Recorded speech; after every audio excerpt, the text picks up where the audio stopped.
Welcome to Club Damingo, brought to you by Cyclone Comics.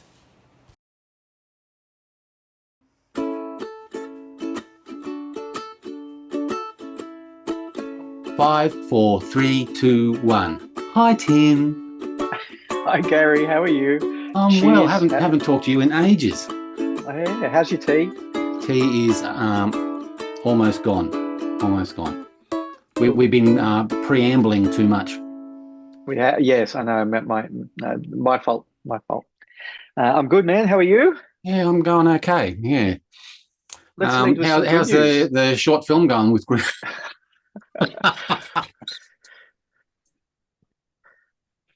Why is there That'll get why edited is there a pregnant pause there, dear listener? Why? Because out. Anyway, next subject. Well, this this is is not so something. unplanned. We don't know what we're talking about this morning. So, Yeah. So, dear listener, let me tell you, there is always stuff going on behind the scenes with this short film, which can't be easily chatted about in public like this. It's not bad stuff. It's not like bad things are happening, and therefore I don't want to talk about it. I'm happy to talk about all the hard work and all the bad things that happened. Uh, One day I'll tell you the story about how our leading lady like pulled out honestly midnight before the shoot. Right, I'll tell you about that. But there are other things where it's like internal debates which are not to yeah, be aired yeah, publicly. yeah. But yes, And it's not. It uh, doesn't fit in with the vibe of this show. I guess, yeah. Or maybe it does. But Anyway, otherwise, it's going fine. Did we yeah. talk about the fact that I saw a second edit? I'm sure we've talked about that. We've seen a second Yep, edit and yep, how, yep, yeah. So it was just yep. more discussion about that. This is our whole thing about like the first 95 or 98% of any creative endeavor is actually the easy bit, and it's the last 5 or 2% that's hard. And we're really in that hard part about trying to make not only this good thing and this thing that as it stands is actually really good, but we're trying to make it really excellent. Yeah, So yeah. Did I discussions of how to make that happen. did I see correctly that there was another poster released? Yeah, look, there has been. I haven't put it on my socials because I just haven't had the headspace to do it. But if you keep an eye on Greener Pastures short film Instagram and my own socials, Greener Pastures comic, Tim McEwen, all of that stuff. Yeah, this week I'll put up the second poster. Yeah, We're yeah. probably going to have three posters, three proper posters. Um, uh, and this is the second one. Yeah, Anne-Marie shared it because she can't hold back. But I haven't done it yet. So I'll probably get to that later today or tomorrow. Um, Bongo so yeah, probably just had a rush of exciting. blood after having some more cookies, and then she just had to post something. Yeah, exactly. Yeah. Mm. um, mm, Mm. yeah. So our director, the fabulous Nick Kachevsky, his the posters that he makes for his features and his shorts always look amazing, and he's made both these posters.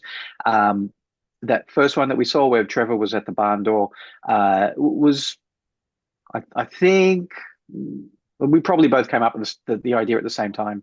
That idea is my favorite so far. Um, uh, but yeah, so he's made both of them. But normally he has an on-set photographer, or he goes and does a photographic session himself because he's All a right. really Yep. good photographer as well, Yep. of characters in costume, in character, etc., etc. But we didn't. That didn't happen this time. Through one of those things. I'm probably not going to mouth off against people uh, online. Not Nick's fault, not my fault, not our fault, but something just didn't happen, and we don't have great shots to turn into posters. So we're going to have to figure out some Right. other way of doing it. I'm They this they could close to always. asking Mark Ratz to draw one. Do you know Mark Ratz? But yeah, I don't know him personally. Don't know of him and his work. Yeah. Yeah, Yeah, that's a great to, idea. to, But if only to you do knew an like that. artist that could actually interpret Trevor in artwork, where could you find Sure. I'm honestly thinking about doing one myself, like doing a comic book some? version Yeah, of yeah, the poster. yeah. Um, but I am pretty keen to try to keep this in a film space, a filmic space, and make posters that are, you know, going to speak that cinematic language rather than going film, not comic. Yeah, absolutely. Yeah, that's right. Blown away. So yeah, that's where we're at. And I think Mark Ratz would do an amazing kind of thing with his is it Drew Struzman influence? Yeah. That butte Struzan. Struzan, Struzan. Yeah, Struzan. Yeah. Is it like 70s, 80s, 90s, hand drawn, hand painted film posters for like Star Wars and Indiana Jones, etc. Like that would be amazing. And he'd be able to just design something from the stills that we've got and put it together in a way that if we tried to do that in Photoshop might not work as well. I really dislike all that kind of Photoshoppy stuff. And you'll notice that neither of the two posters we've released so far have that feel to them, this really kind of over Photoshop sort of thing. So yeah. Yeah, good. Okay. So chugging along with its own little problems that have to be resolved each and every week. Yeah, I think it was, I was going to say it's been months since we shot it. Months. I can't believe how quick time flies. Yeah. So tell me, how's your original art sale going? Oh, it's still chugging along. Yeah, it's taken up most of my week actually. But I'm sort of posting off some artwork today to. There's one guy that I didn't know lived locally, but he just lives across the river here. So he's getting. Bell will be a bit of a courier service today and hand deliver him his artwork and a few comics that he was after as well. But the rest of it, I'm just keeping tabs on what deals are halfway through being finalised and which ones are finalised and who needs what and posted where. So I knew this was going to happen where you put the call out to sell artwork and you end up being friends with the Postmaster General down at Huonville. Like it all becomes very intense packaging this thing up safely. I've got to go down to the hardware and buy. I like shipping out original art with a wood backing, like a chipboard backing that's nice and firm that can survive Australia Post. So being Monday morning, I've got to try and get down there today or tomorrow to get, sheets and sheets of this stuff to cut up to the right size and bind all the artwork together so that it doesn't get damaged in transit. So this week's a bit of a. Does that add much to the no. The wood and envelope is kind of cheap by comparison, but it does more the weight. Oh, the weight. No, the wood is very light, but it's just very resilient. I could go foam core board as well, but that's a bit more snappy. Oh, that was snap. Oh, yeah, but this board has actually got a lot of give on it, and I haven't had any complaints yet of anyone buying original art where that board has come through damaged. It's just nice and light, and it's relatively cheap. I think you can probably get 4 A3 sheets out of a single sheet of this wood, and it used to be $7.95 a board, but I think it might, even if it's $10.95 now, it's still a cheap, and secure backing board for the artwork, and it can be reused. Possibly cheaper than the paper that you're drawing on. Yeah, exactly. That old stuff was just on an ivory card. So yeah, wow. But I'm using Bristol now. But yeah, the older stuff, which has been quite resilient. I'm amazed how white it's remained, and how clean from fly dirt and all that kind of stuff it is, and how just pristine it still remains after being sort of in boxes for decades. So. So it's all looking good. Haven't got much drawing done this week because I'm in post office mode. So, which is all. Yeah. So the response has been good. Still some deals to be done. I went through a period where I was drawing on paper I was getting for free, and it was super light paper, and I was working in a film. A film house, is that what you call it? Where they were printing out the printer's film. For making plates. Okay, pre-press house, in a pre-press house, So a digital pre-press house. And the sheets of film, in between each sheet of film was this very large sheet of paper. And I drew on it once, and I went, oh, this is nice. And then I inked on it, and it held the ink beautifully. I'm going, I'm taking all this paper. And I drew, I don't know, maybe 2 or 3 issues of Greener Pastures on this paper. Wow, really? Yeah, very, very weird place to get paper. So how flimsy are we talking about here? Very flimsy. Very flimsy. Almost like I'm pretty sure it's lighter than 80 GSM, like your Right. photocopy paper. I'm pretty lighter than that. And I think maybe I was using it to trace through as well sometimes when I needed to trace Yeah, stuff. I just right. felt like it was a good middle ground for everything. Yeah. But once you find the thing that you like, yes, no matter Yeah, where it is, even if it's yeah, just film second offcuts for film board for yeah. neg packaging. I probably Yeah, wouldn't. I probably yeah. wouldn't do that again. Let me tell you a quick story. I'll get back to your sales ticket. A quick Oh no, story I think about I'm done.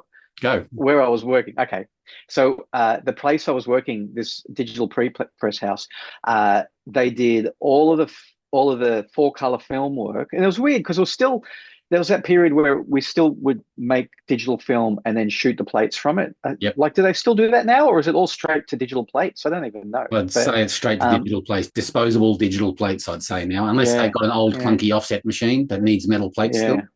Yeah. Anyway, we would output this film, and the main client that they had was I can't remember which one it was. The two main players in the field, I think it was Australian Penthouse, not Australian Playboy, and they had Australian Penthouse as their main client and charged them a lot of money, like much more than they would charge any of their other clients, because they had this secret, as somebody who's in printing and graphic design, all four colors, cyan, magenta, yellow, and black, the dots are all on a slightly different set of angles. And they had a secret angle for the yellow, which made the Right. skin tones really Ah, like glow. And Penthouse were willing to pay like an arm and a leg to get this secret angle. Not that, like, I'm sure that you could just measure it, like you just get a loop and draw a line and you'll be able to measure it. But yeah, so it's like that's interesting. It's interesting that you mentioned yeah, Australian Penthouse, because the one thing that I was going to draw attention to today was no way. was There you go. that which ran in Australian Penthouse. Yep. But I haven't got to that yet. The other thing was that when I was art director of a pre-press house in WA, they were just transitioning from old school metal plates, so they had that service, and to digital disposable plates as well. But there was another technology that we were dealing with a printer that had the only machine in Australia at the time, which I think this is sometime in the 1990s, early 1990s. It was called Crystal Raster, and it didn't have the dots. It had a random lines that created the CMYK, and so that produced a different, higher quality photographic representation on the plates. So when you say that Penthouse was looking for that twist in the yellow on the plates, my mind went straight to the Crystal Raster method that had randomized lines and patterns create the same effect. So why did that never take off if it was so good? I think it was just a case of VHS and beta. I think the machines didn't take off. The marketing of it, as in there weren't enough businesses that were wanting to swap out their square footage on their plant to take one machine out to invest in new technology that hadn't necessarily been proven yet or proven popular. So, I should look into that Crystal Raster to see actually where it went, whether it was taken up in the European field more so than in Australia. But there was one printer in Western Australia that we used that had the Crystal Raster thing, and we did some hardcover books. I designed some hardcover photograph books for the Australian Federation of Australian Photographers or something like that. And and they wanted that next level up, so they were using the Crystal Raster method to get that better reproduction. So I thought that was interesting. But this was sent to me kindly by Danny Best, which is a trade paperback collection of the Bodyguard strip that was serialized over in the States through Aircell Malibu. And I do believe that this trade paperback is pretty rare.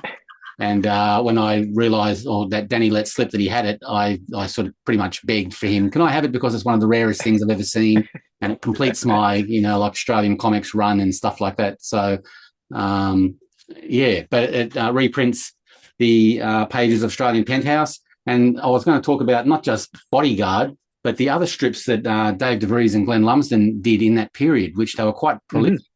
There was one called Rip Snorter, which was a trucking strip. There was Bodyguard, and I'm sure there was probably one or two others that they were working on. I know that they were doing spot cartoons for Australasian Post, I think, as well at the same time. So there was a period in Australian comics, I think in the 90s, that Glenn and Dave were doing so much stuff, and that's kind of not necessarily forgotten, but not remembered That's forgotten. Yeah, because they weren't. A lot of it wasn't printed into collected volumes, so it was. Yeah, If you that's weren't true. buying Australasian Post, which a lot of us probably weren't, you wouldn't see it. Yeah. So. But yeah, I actually don't have a copy of that trade paperback. That I don't know that I've ever seen it. I'm I sure I think there was only don't. 17 copies ever published. I joke, but like apparently it's like really rare. Yeah, right. I've got the singles Yeah, because so they yeah, reprinted that, like Malibu reprinted it as singles, right? There was a yeah, four yeah. issue They did series. Yeah, singles yeah. first, and then they decided there was enough interest to do this trade. I don't know what was in the print run. If Dave or Glenn can get in touch to let us know if they know what the print run was like. But why do I get the feeling that I was told at some stage it was only about 300 or something like that? Like for an Wow. American book, it was quite low, and I could be wrong. Could Yeah. be 30,000, but until told otherwise, I reckon it's a fairly rare edition. I need to have a look in my collection and double check. I'm just seeing if I've got access to my no, I'll look later. My database is on my phone, but I don't know that I've got that much information on there. So yeah, interesting. Really, yeah. Did you Can I pick up interrupt you? the second season, the second series of Southern Squadron that Malibu published over there, the Freedom of Information Act? I think it was subtitled. I don't know that I got them all, but I've got some of them. Did you get the one with Lazar's Choice in it, which was an original story for that series? Rings a bell. That's I'd have to where have Glenn a Lumsden have a look. decided to change his style, change it up a little bit, and become more of what he was growing into with his Phantom covers. And Brian Boland, yeah, that influence. and it was that's the only time it's been published, I think. And it was for Oh, the American really? series. Yeah, it wasn't a reprint from an Australian edition. So it's worth tracking down in and of itself. It's quite a lovely story.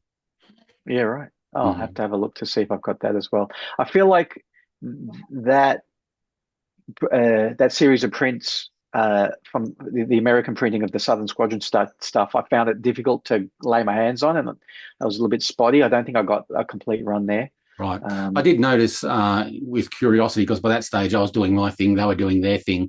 But I did notice that they actually took the opportunity to redraw some of the early Cyclone stories, short stories, little 6 and 7 pages that Yeah, may have run. There was one or two, I think, that Glenn and Dave chose to redraw from the ground up completely. yeah, that Just sounds to fit in familiar. more with what they were doing at the time, and it didn't look so dated. And I think there were some storytelling bumps, like featuring characters that they edited out and replaced with other characters and things like that. So Yeah. so those Wow. two Malibu series or Air Cell series of the Squadron are quite interesting for their the changes made, more so than the original Cyclone stuff. There were changes made for the Americans, which are quite interesting. So yeah, well worth tracking down. Let alone cool. books like the Bodyguard book, and I don't know whether they're they did some stuff for Australian Mad, I'm sure, as well. Or was that Yeah. Dave was definitely writing for them. yeah. I don't know how much work Glenn would have done. And that Bodyguard series, that was kind of like in the vein of like the Alvin Purple sort of body, any chance there is for somebody to drop their DAX and have a go, they would take it, right? But there was a story as well that was interweaved. Yeah, That's right. It's Yeah.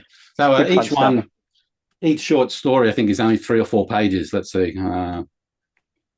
Because it was a complete story for every issue of Penthouse, yeah? Yeah, 5 pages, little 5 pages. And of course, the double entendre or the single entendres were strong. Let's not muck about with double entendres.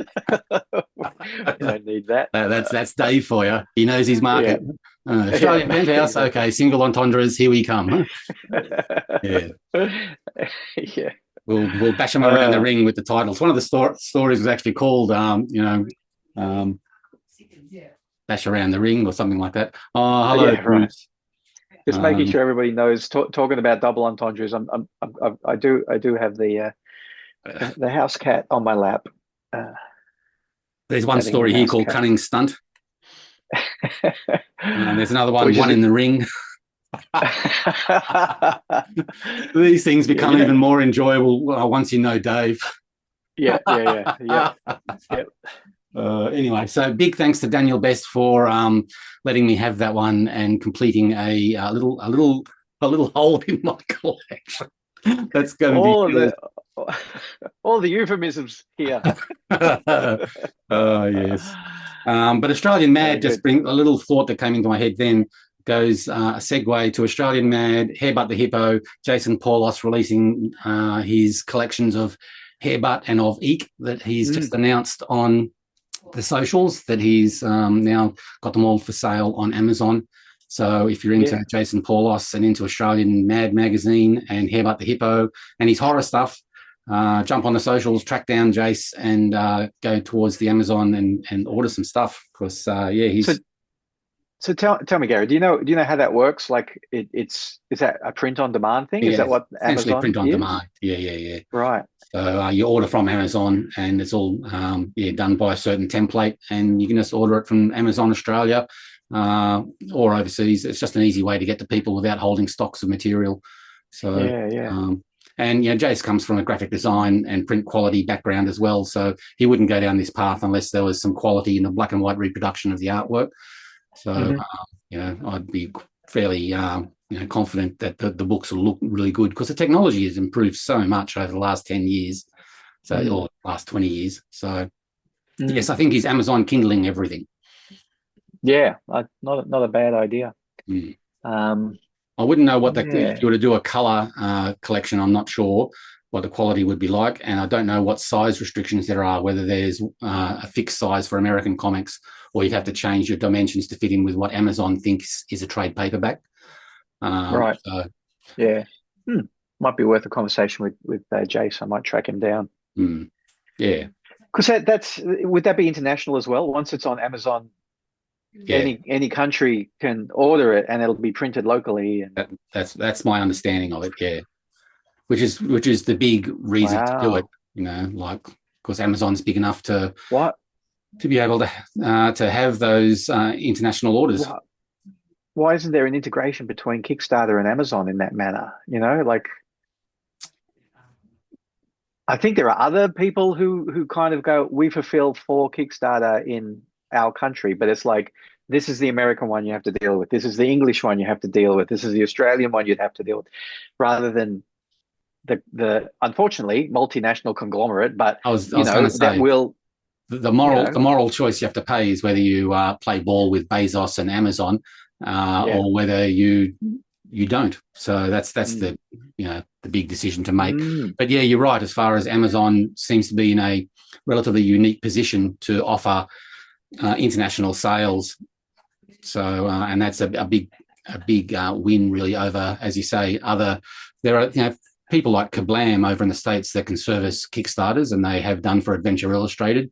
But yeah, they as soon as you do a Canadian order with Kablam, or an Arabian order, or a Turkey order, you have the problem of international postage. So it's always good to try and track down, as you say, a local printer to service those orders. But like, again, like, I'm not one for vague booking. Anyone who follows me on Facebook knows I don't vague book. I don't put something on there that is like, I'm not telling you, but I'm telling you, kind of thing.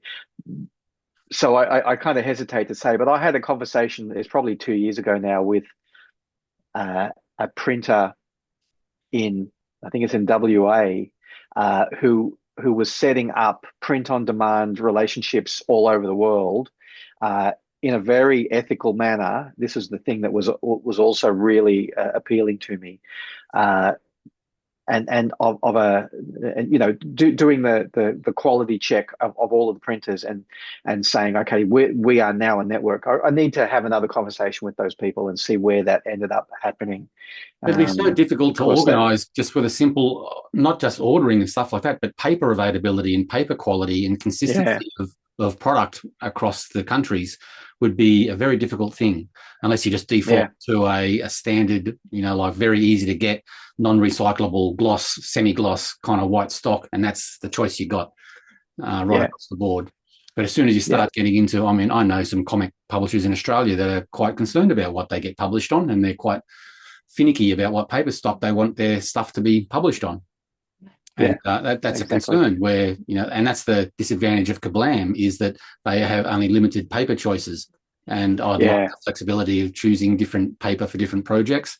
But, you choose a printer overseas to do your overseas sales, and you're stuck with the catalogue of paper that they have. Yeah. So it becomes a different product. And it has to be sight unseen. You don't actually get a print proof because it's too far away. Yeah, well, you can, but you've got to wait. Like once your files are finished and you're servicing an Australian printer, you're dealing with an American printer and you want to see a sample of what it's got, then you're waiting for, and you get charged for international postage to get this stuff back quick. And then you can just send an email saying, yeah, we like it, or no, the stock is too white and doesn't match the Australian edition. Can I have another one? Yeah. And then there's this time element to just go backwards and forwards all the time to get it right. And what do you do if you're a completist, Gary? Do you get a copy from every single printer so that you've got an office copy? I'm just talking about you and me as the publishers. Yeah, not even talking about the readers, the audience. I'm talking about, do we have an office copy of everything, just so that? Yeah, that's where my OCD would kick in. Yeah. Well, sadly, I think the print samples I got for Adventure Illustrated 2 from Kablam, I haven't put a label on it, and it's on my shelf there, and there's amidst a stack of Adventure Illustrated 2s, and I think I can pick which one it is, but I think I can. Well, that's pretty good if they're that close. They're pretty close. Yeah. Yeah. In fact, that's good. Yeah, I think they're pretty close. I don't want to think about it. Hey, have you got any Adventure Illustrated ones left? Have you got any left? Yes, I have. So I have stocks of a number one left. Good. Only of my cover. Yeah, that's fine. Your cover's better than my cover. Because I don't have any here, and every time I go to a con and I try to sell people who've already bought basically the whole run, I go, well, then you should be getting Adventure Illustrated, and they go, where's issue 1? I go, I don't have any left. You talk to Gary, see if he's got any. Well, I do. Yeah, I did another run not so long ago. I think earlier in the year or late last year. So I do have stocks of that. So I'll send you some. Oh, we'll talk about that off air. Cool. Okay. I'll send you some cookies. Yeah. So that's it for me very cool. today. All right. So I think we got derailed but did we talk about all of your sales? So the sales going well. You still got the stock if anybody wants to buy some original art. Yeah. Yep. Okay. Cool. You should. And I'll be posting some more pages as I get the strength, because it's emotionally wearing, letting this stuff go. So I'm still got some stuff here to post. So to post as in on Facebook for you to have a look at to see if you're interested to buy it. So cool. So dear listeners should watch out for that, and should contact you directly if they've got a page in mind already that they'd like to buy. Yeah, that's true. Yes, I do have to do more research for some people who are inquiring about certain things. I don't know why I'm doing that and still talking, but anyway. And the dear listeners should be consider themselves to be in a generous state of mind when they start to haggle for price, right? Because there's been very little, if not none, of the haggling side of things, which is fantastic. Brilliant. So, and so onwards. What else was I going to say? I was going to say something that was it's completely slipped my mind. Your turn. Oh, okay. No, I do remember what I was going to say now. We've been getting some good comments about the show, actually. We're starting to get a little bit of traction. So, there are a few people, not a lot, but a few that have been in touch and said that they enjoy listening to the show and they look forward to it. It's turned out to be a bit of a Thursday night upload just out of chance more than anything. So I'm trying to keep that mark there. But, Thursday nights.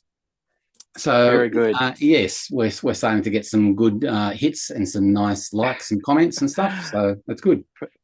Why are people so interested in hearing us rattle on like this? I don't know. Maybe they're waiting for us to make a really big snafu and say something really bad that just gets us cancelled. Talk about where the bodies are buried, maybe. Yeah. We've been around for a while, Gary. We probably know a few bodies and burial sites, but anyway, that. No, I don't. No, no. Clean Okay, living. Being an ex-altar yeah, boy, clean living.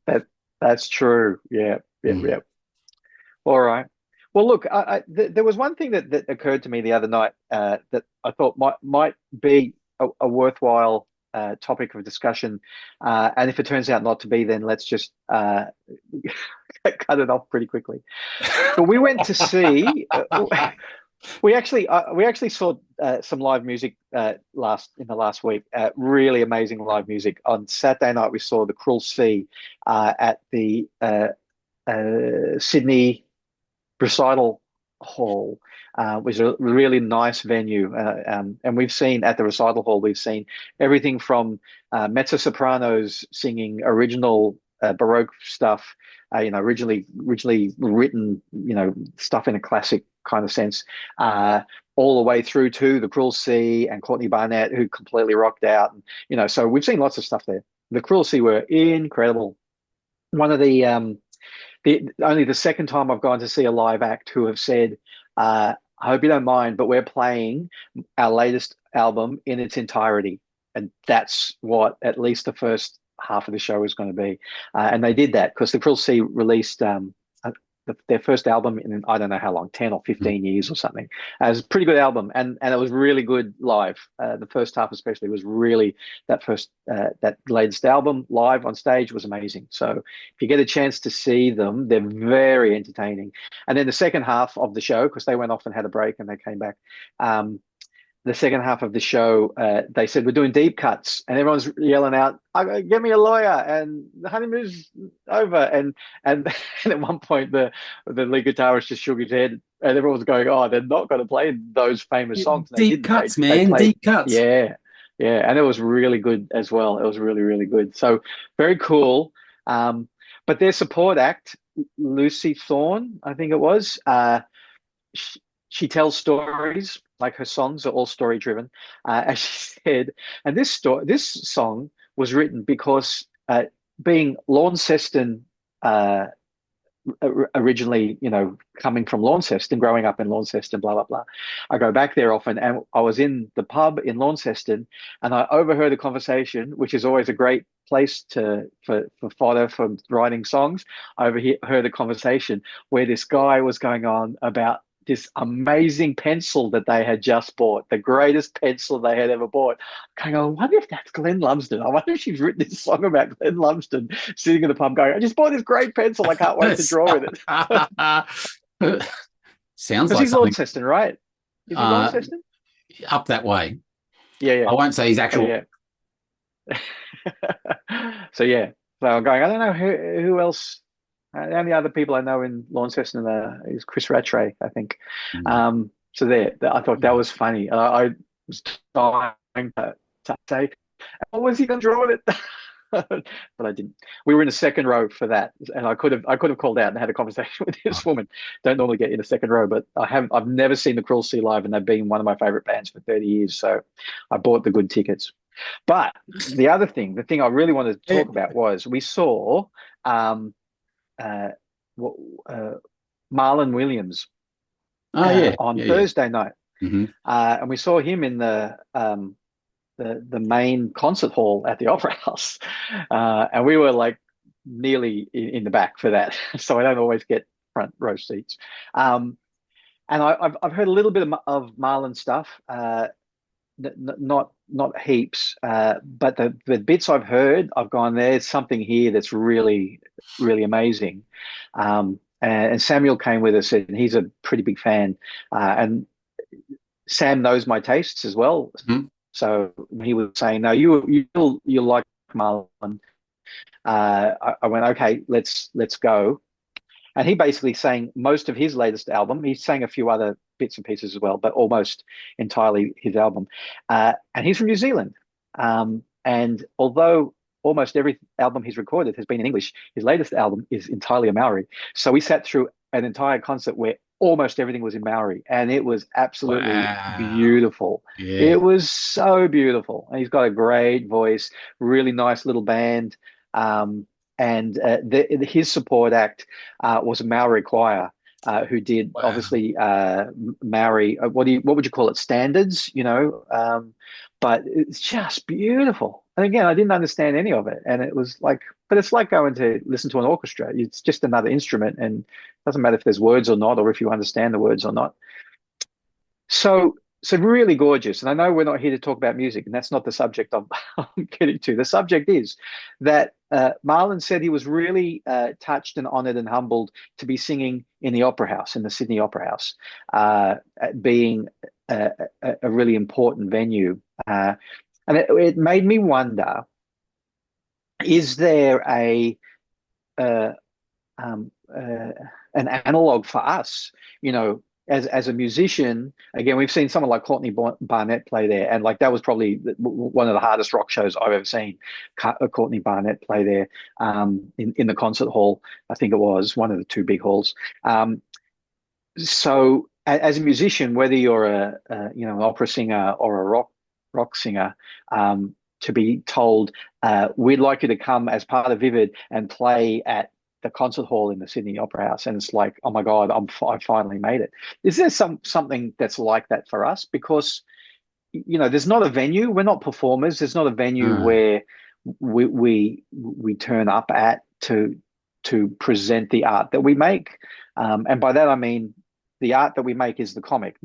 I don't mean present it as in turn up at a convention and say, here's the latest issue. That's not even what I'm talking about. I know it's a bit airy-fairy, the philosophy that I'm trying to get at there, but well, we might have to take a pause because I'm just getting a delivery of water. I can hear the truck reversing, and he needs to go into the right tank. So I'm going to pause everything. Pause. Brilliant. I think you should leave that in, Gary. The fact that we had to pause for you to go and get tell the waterman where to leave the water. You had water delivered. Yeah, I heard that we have water tanks. The house is gravity fed from water tanks. So we just ordered. And I thought it was going to be this afternoon because they usually come in the late afternoon. But no, they decided to be prompt and do it slap dab in the middle of the recording session, which I was trying to avoid, but it always happens. So we have water delivered to my house too. Delivered through like these things called pipes. Pipes. And they come out the taps. That's right. Yeah, no, we've got a fancy water pump now that actually provides pressure to the house so that we can have a shower that's not gravity fed drip drip drip. It actually comes out. Oh wow! Yeah, so we're getting all very highfalutin. But yeah, so the water guy, I went out there and Belle's handling it all. She doesn't usually deal with this stuff that I had to go down and check to make sure that it was going in the right tank, because we've got a couple of tanks that have holes in it, so it's pointless filling up the ones with holes in it. There's a hole in the tank, dear Liza. So look, yes. while we had that quick break, I ran down to one of my comic boxes, and in between issue 20 of Bloodshot, which was inked by John Dixon of Airhawk and the Flying Doctor fame. Yep. So in between issues of Bloodshot and an issue of Boris the Bear, which has got Southern Squadron guest starring. Who drew that? So James Dean Smith. So is there any Australian content in that other than the... No, except for our namesake Flash Damingo is in there as well, and the Squadron. Yeah, there's a short in the back by looks like by Dave and Glenn, and you did the lettering. What's that called? The Beaver State. Speaking of double entendres. Sounds like Dave. The Beaver State, yeah. Written by David Vries, Lumsden art. It doesn't say that you did the lettering, but it looks like your lettering. Would that be right? It looks like, well, it might be Glenn's. I don't remember lettering that, but it could be Glenn's. Could be. And there's some work of yours in an advertisement. Oh, well, there you go. Yes. Yeah. So in between those two, in my Australian comics collection, so in between BL and BO, what do you think I found? I found issue 1 of the Bodyguard. Bodyguard with Paul Galassi. Issue 2 of the Bodyguard. Paul Galassi covers. Issue 3 of the Bodyguard. Yeah, dodgy arm on that one, but Paul Galassi. Oh, you got it. Trade paperback collection of the Bodyguard. Wow. So I do have a copy of that. Wow, $18 it what a cost find. me. Yeah. Yeah. Well, I got to do my research now to find out exactly how rare it is, but I still do believe that it's pretty rare, that trade paperback. I'm still Facebook friends with the Malibu guys, so I might drop them a line to just find out if they can remember whether it was a Oh huge wow. run or not. So The Malibu guys being drop their Dave names. Olbrich and Tom Mason in particular. Yeah, right. There you go. Yeah. Dave Olbrich, publisher. Tom Mason, creative director. There you go. Interesting. Are they still involved in comics at all? Yeah, if not directly, vicariously. I think Tom's doing some TV show writing at the moment. And Dave, I'm not sure what Dave's doing, but they actually do a podcast as well, semi-regularly, that talk about the Malibu days and the rise of Image Comics and all that kind of stuff, because they were the colorists for Image back in the day, and That's true. they Yeah. both have very interesting stories about the origins of Image and how Malibu was affected by it. So there you go. I do Yeah. have a copy of it. Very Wow. good. Yeah. That's fantastic. That's a good find. And it's good just to reread those stories after so long as well. They're good fun. Yeah. So it cost me $18. I'm sure it's worth $1.50 now. Well, now that the both of us have talked it up, it's probably worth $18.50. That's right. Mm. Do you think we're ever going to be worthy of a term like the kayfabe effect? Oh God! Oh man! Yeah. No, doubt it. I don't think so. No. But anyway, before the Waterman arrived, you were talking about, is there a place for comic book people to strive to be? And we're still wrangling as to what purpose, not selling comics. You're talking about gallery space to showcase comic art?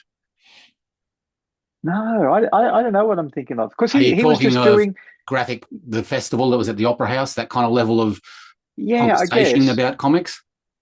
because the thing is this, right? Where Marlon Williams was just doing his job, which is to perform his music, right? And he would do what he did on that stage. He would do practically the same thing, I would assume, in a little theater if he was on tour, in a country town or in a pub or whatever. Like, I don't know that there would be that much difference, except for the fact that he did bring on the choir, and that was 20 or 30 people, which you couldn't do if you were like maybe in a pub or whatever. But that's a bit of a flex. So, yeah. So I'm thinking, is it being invited to be published by a publisher, or and that's not everybody's cup of tea. A lot of us like the fact that we self-publish. Is it being invited to Angoulême as a guest? I think you both got a point for both of those items there. I think having a legit publisher with a reputation of quality asking and inviting you to do an art of book would be that kind of achievement. But as you say, also being invited to an international festival or a festival of a certain repute and standing as to be a guest to talk about your work would be another thing. Yeah. But it's different strokes for different folks, I think. If you're just happy to do your A5 photocopy things and put them in the local library or swap meets or whatever, that could be just as satisfying and fulfilling. But if you're striving to be an artist with a capital A or a creator with capital C, those two things you mentioned might be something to strive for. And you could certainly turn around and pat yourself on the back if you do achieve those kind of things. But might be the kind of thing where if you were to experience it, it could be the worst experience of your life dealing with a publisher at that level. That's right. Where you would hope that being a performer, a musical performer,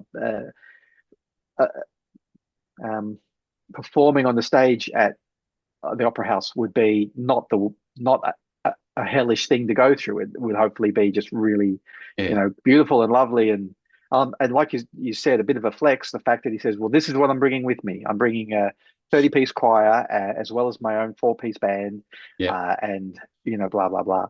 Yeah. So yeah, it was. I often look for the parallels between myself or ourselves, if I want to talk more largely about my comic making peers, ourselves and the other creative outlets, and how Because they're societal markers of success. Yeah. And it's very smart to follow other art forms and how they mark success, because it does overlap in a big way, and it gives you a sense of scale as to where you're at in comics compared to where a musician might be at in their career in the musical industry. Yeah, interesting. Yeah, and there was that thing with the Cruel Sea releasing their first album for 15 years, which a few people have done that. Was it the Super Jesus, who are also like incredible? If you've never listened to the Super Jesus as a rock band, amazing. I've never seen them play either. But I think they've just released another song as they're touring. I went last year, I think it was, maybe last year and the year before, depending. We saw the Machinations, huge 80s band, Spy versus Spy. What's the All Nighters reggae band? All Nighters. Anyway, the All Nighters. That's it. Thank you. Yeah. We saw all of them play, and they were all pretty good. The Spies had to change because they've got internal politics going on. So they actually do their whole repertoire as reggae, which I don't really usually gravitate towards reggae, but it worked pretty well. Machinations were good. The All Nighters were incredible, and honestly, I think two of the lead singers, one of the two lead singers, is possibly in his 80s, and he was he was pretty awesome. Yeah, it was great. Well, so. I kind of think of that in relation to myself going, should I, am I doing more comics like after such a break? Sorry, I interrupted. I was going to say two things on the music front. I hear that Chocolate Starfish are doing Bat Out of Hell. Performing. What? Yeah, I think I saw ads. Oh, my God, I'm looking it up right now. Yeah. Jesus. And the other thing, Alice Cooper is getting together with his original band and releasing an album that's about to come out as well after so long. He had a huge falling out, and that's where he did Welcome to My Nightmare and all the albums that we're kind of familiar with. But he's getting together with the original Alice Cooper band and has released a new album after decades. Wow. All right. So I didn't hear anything you said because I'm just looking up Chocolate Starfish doing Bat Out of Hell in concert. Holy crap. I better not have missed tickets to this. Bat Out of Hell is like one of the most important albums I've listened to. And was that 1977? Yeah, I believe it was. Yeah. And, see, that's my theory, that 1977 was such an important year culturally that it was the start of the 21st century. In my mind, there were so many leaps of and releases of important things in 1977 that my list is ever growing. I can't remember any of it now, but things like Star Wars and Bat Out of Hell, and if you were to call up what cultural stuff was 1977 responsible for, there's a long list there. Yeah, sorry. It's okay. You're booking tickets, are you? Yeah. If I have to go to Wagga Wagga, which isn't sold out yet, I will. Yes. Frankston sold out. Sorry. Oh no, not sold out. Selling fast. On their list of places, are they doing big cities? Yeah, they're doing the State Theatre in Sydney. Let me see. They're doing the Theatre Royal in Hobart. Off you go. Theatre Royal. That's a lovely theatre. If you like that enough, Gary, you can back it up the next night and go to Launceston to the country club and see it again there. Oh, okay. So you're a bit of a Steinman fan. Yeah, I am. The short answer is yes, absolutely. The longer answer is he's got such a crazy history. It's hard to find everything. So for the period where I was actually able to, I bought everything that he released, and in fact, I definitely like his solo album, which came after Bat Out of Hell, more than with the Richard Corbin cover. Yeah, Bad. Yeah, that's right. I like that much more than the second Bat Out of Hell album, or a lot of the other stuff that they did. Those two albums, Bat Out of Hell and Bad for Good, amazing. I love them. Have you ever seen the movie Streets of Fire? Oh, many moons. Yeah. Yeah, one of the first movies Willem Dafoe was ever in, but there's two Steinman songs in there, performed by the fictitious band in the story. But that whole the whole look of that movie is very kind of bad out of hell. The whole it's not really a magic realism, but it's otherworldly, timeless sort Right. of Yeah. 50s, but not 50s America, neon lights, wet streets, leather jackets, all that Yeah. stuff. Amazing. So he I don't know wanted if it's a very good much to movie, but have Springsteen's Streets of Fire as the theme song for the movie, but he ah, didn't want to get involved, which is a I real can imagine. shame. It's a real shame because It's a Simon is pretty so pulpy inspired movie. by Born to Run, and that album from '75 Mm, really mm. informed Simon's music. And of course, in For Bat Out of Hell and a few of the other albums, there was Roy Bittan's piano that was from Springsteen's band. The E Street Yeah, Band yeah. was used in the album, and I'm sure that in the recording studio, Roy Bittan would have been saying, "Don't do it like that, do it like this," or more piano. Of course, who knows? But of course, Simon was a pretty strong character in the studio as well. But you don't get someone Yeah. like Roy Bittan in there to do keyboards and then ignore him. Yeah, and Todd Rundgren on guitar. Yeah, yeah, Um, yeah. so we bought tickets to the musical, and then COVID hit, and it kept on being moved and sent back, and they keep on sending me emails saying, "Do you want your money back?" Most places that uh, had COVID performance issues were saying, "We're moving your ticket to this date," rather than "Do you want your money back?" And they kept on saying, "Do you want your money back?" I'm going, "No, no, no, I don't want my money back." And at one point I said, "I don't want my money back, but if you could put me in a better seat, I'd love that." And Nice they one. eventually did. Nice. So again, we didn't have great tickets, but by the time that we did see it, I again was in basically the front row because those really expensive tickets didn't sell or were sold back. And there were a number of seats in front of where we did end up seated that were empty. So at some point, I said to Emery, "We're moving up the front," and I just moved to set up the front. And it's a terrible musical, but it's really good because of how bad it is, um, and and because of how long I waited. Uh, and the performances are all like Steinman's writing, very earnest and and as Wagnerian. operatic as possible. And yeah, so that was a fun night. And we've got friends who like musicals a lot. And was that any good, Tim? It was so bad it was great. So yeah, it was good fun. But during the time, I'm pretty sure it was during the time that we bought the ticket and finally saw it. I'm pretty sure both Meatloaf and Steinman passed away within that period. Right. And I actually thought, being in Australia, that I didn't think it. I hoped that Steinman might come out for it, and I was going, I reckon Steinman will be there, and of course he wasn't because he passed away, unfortunately. Right. So when you say the So show was yeah, bad, was it veering more towards Rocky Horror unintentionally? uh yeah, probably. If I see a musical, like people say, "Do you like musicals, Tim?" Because I see a number of them, and I don't. I think as an art form, if you don't do it right, a musical is terrible. And I will not go to see the jukebox musicals. I will not go and see, like, oh, Samuel said, "You guys interested in seeing the Back to the Future musical?" And I went, "Hell no, I'm not seeing that." But if I, but I think Les Miserables and uh, what's the Phantom? American one? No, not Phantom. The political one by Oh, uh, uh, yeah. Hamilton. Sorry, Hamilton. Hamilton. Yeah. I was Yeah, going to say. I was going to What were say you going to say? Richardson. Richardson. No, no. Dixon. I think Les Miserables and Hamilton are two of the best pieces of storytelling I've ever seen in my life. I think they're incredible, and it's not just because of the story, but it's because of the music and the way it's written and the turn of phrase and the poetry and all of that stuff. The staging, it's like so. If I read a good book, I can be moved to tears, and if I see a good musical, I can be moved to tears. But there's a lot of bad books, and there's lots of terrible musicals.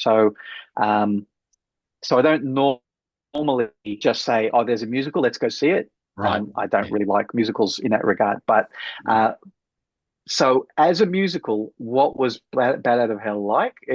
It's obviously a jukebox musical because they're just cutting up pieces of Steinman songs and Yep. turning them into a narrative. story. Yeah. Yeah. And when I see a musical, I'm constantly got my storyteller hat on, and I'm looking at the plot, and I'm looking at the character arcs, and I'm even looking at framing, even though it's on a stage. I'm wondering how does this work versus how cinema and a comic book page works, and all of that stuff. Yep. And so, Bat Out of Hell is not something that you would put under that kind of magnifying glass just to see, you know, what nice the album plot covers is like. And yeah, that's right, exactly. One thing that I was always been jealous about with you was that you had the opportunity to see Prince live, and I never did. And what was that concert like? It was pretty incredible. If you ever get the chance to talk to Michael Michelandos, talk to him, because he's seen Prince numerous times. Huge fan. Again, we didn't have very good tickets for Prince, even though it was just up the road here at Kudos Bank Arena. Didn't have great tickets, but it was pretty wild. He performed on a stage that was in the shape of the love symbol. Right. And so if you had the probably $5,000 tickets, you were sitting right there at the stage. And at one point you were dancing on the stage with Prince, and pretty amazing. I'm a late comer to really going and seeing lots of live music like that. This is why I never saw the Krill Sea 30 years ago. And all of these bands that I think are incredible. Machinations, I wish I'd seen them when they were in their heyday in the 80s. Yeah. So I never saw Prince or Queen or any of these incredible bands in their heyday, and I wish I had. Prince would have been just incredible, I'm sure. So in a smaller venue, up closer, I actually can't. I find it hard to sit up the back. For some reason, Marlon Williams was pretty amazing no matter where I sat. But I'm finding it harder and harder to not actually see the look on the face and right. Yeah. So yeah. I got thrown out of a North Shore apartment by members of the NXS, by the Ferris brothers once. Does that count for touching fame? Yes, you saw them live in your face. That's right. Scruffing your neck. What were you doing? I was helping a friend move that was couch surfing, and he'd stayed a little bit too long at the Ferris apartment, and he was a fine artist. And I won't give him a name, no, because he could be listening.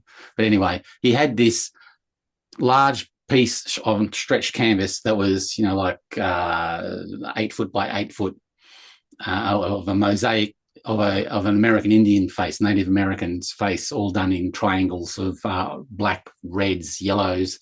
And it was his life work to that point. And so he's taking this with him everywhere. And so he needed a hand moving out, and he was given an ultimatum to, get out by Friday or we'll throw your shit out. So I had my old Cortina, which had roof racks on it. So I offered to help him get this canvas out of the North Shore and back to my place at Double Bay at the time. And so we went over there, and they were just so foul. Everyone was there just going, piling this guy's shit up in the driveway, going, and get this out, and get this out, and get this out. And that Indian painting, that fucking thing, get that out. And so, I was strapping it down with Oki straps onto the top of the Cortina, and all of his stuff was in the boot in the back seat. And he was over in Neutral Bay or North Shore somewhere, I don't remember now.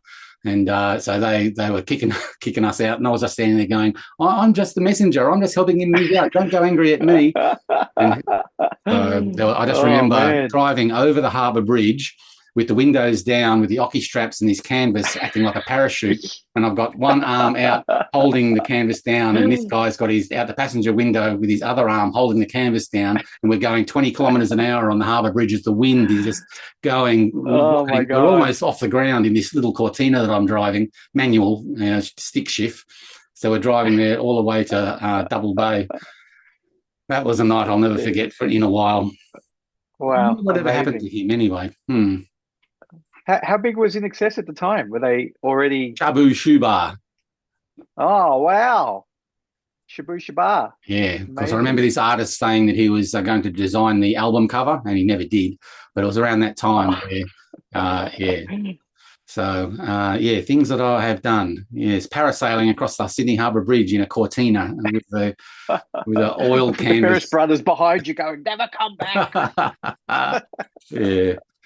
So anyway, Oh, brilliant. yeah. So yes, Prince, because All I right. remember just the other day I was watching him do his what's the Gridiron, the big show that Yeah, yeah. Super that Bowl. he did in the rain. It was pretty amazing. Yeah, the Super Bowl. Super Bowl, yeah. Yeah, yeah, yeah. What a Have you ever performer. seen that clip of him? I think it's him and James Brown and Michael Jackson all on stage at the one time. Oh, Yeah, track that down. wow. See, this is what I'm saying. See, this is why, like number eight, having you and Ashley Wood, and people like that in my comic, Dave Sim, it's kind of like that kind of being on stage jam sort of thing. Going, will you guys all come to this party? I think that's part of what was going on in my head at the time as well. Um, Yeah. yeah.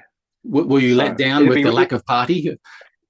no, no, not at all. That's a great party. If that was the complete party, that would be plenty for me. Thank you. Um, so yeah, because you asked the other last week, I think, would you ever do that again? And that would be the reason to try to do something like that again, to have another jam session where It'd be fun if we, everyone was in the same room doing their page. yeah, yeah, yeah. Oh, how long have we been on? We've been on for too long. I just thought of another thing. Maybe we'll save it for next week. Speaking of jam, Is it yeah, you might. comics based? Yeah, Yeah, let's have it so that we can cut down on the are you music. sure? Yeah, yeah. Okay. So Okay, how did that'll I do. happen to? I was just trying to remember how I happened upon it. There was one of the few discords I'm in. I'm not in very many discords. One of the new people said, "Oh, I just want to um, promote this thing that I'm in."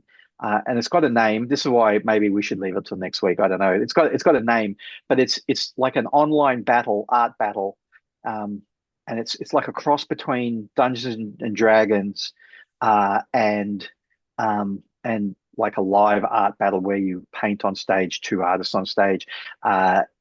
It's like a cross between those two things in that there is a map, and the map is all made up of squares, and every artist who's involved is given a square. You decide what side you want to be on, and you're given a square, uh, and then your square next to another person's square, you have to do an art battle.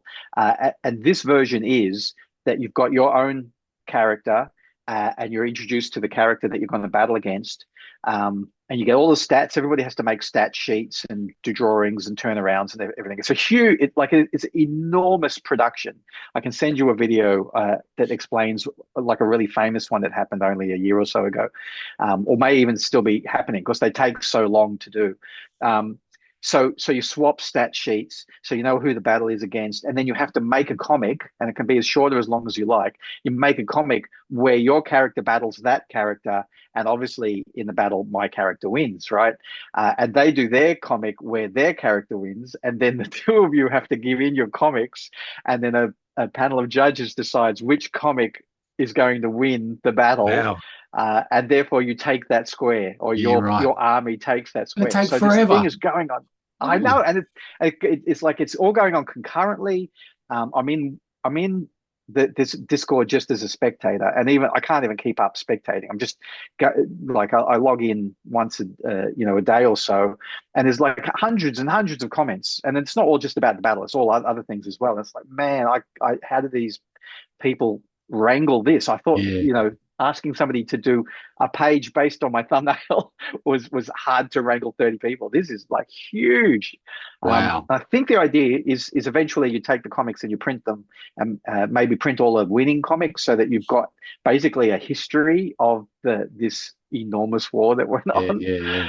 Wow. Amazing. So yeah, sounds incredible. Young people today. I don't know. Yeah. Mm. Yeah. Different to, have you ever seen the YouTube show called Strip Search that was made by the guys who do PAX, who do Penny Arcade? I Um, remember it. Yeah. I didn't see too Love many it. episodes. Yeah. Reality show, Yeah. where Yeah. Cartoonists vie for the chance to be paid to have a comic strip on the Penny Arcade front page for a year, which is a pretty big deal, or was at least at the time. I don't know how big it is now. But yeah, every third episode there was an art battle, given two prompts and having to do a comic, either a strip or a page based on it. So if you've never seen that, I was hooked by the end of the opening credits of the Oh, first right. episode, Okay. and I loved it to death. So yeah. Okay. I will do some research and I'll report back next week.